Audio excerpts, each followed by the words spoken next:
Social media रे तमिलनाडु विरुद्धनगर कांग्रेस सांसद मणिकम टागोर को द्वारा शेयर करा जायथिबा एक वीडियो एबे बेस भाइराल हेबार लागिछि।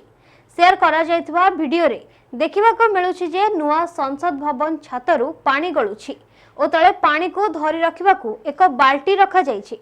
मणिकम तांकर एही पोस्ट रे लिखिचंती जे बाहरे पेपर लीक भितरे वाटर लीक।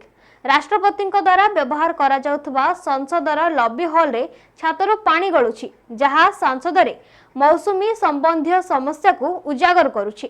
सेपटे एही वीडियो भाइराल हेबा परे समाजवादी पार्टीर मुख्य अखिलेश यादव एहाकू रिट्वीट करी लिखिचंती जे नुआ संसद भवन ठारू पुराना संसद भवन बेस भलो थिला।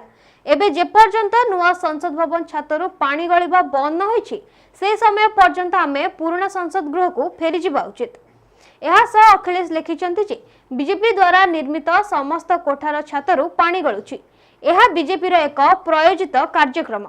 अन्यपटे एही ट्वीट को रिट्वीट करी लेखाश्री सामंत सिंहार लिखिचंती वर्षे न पुरुणु राम मंदिर छातरु पानी गळिला एबे पुणी वर्षे न पुरुणु नुआ पार्लियामेंट छातरु पानी गळिलानी। निर्माणर मान और एही बीजेपी सरकार तरबरिया लोक देखाणिया काम उपरे प्रश्नवाची सृष्टि करछि।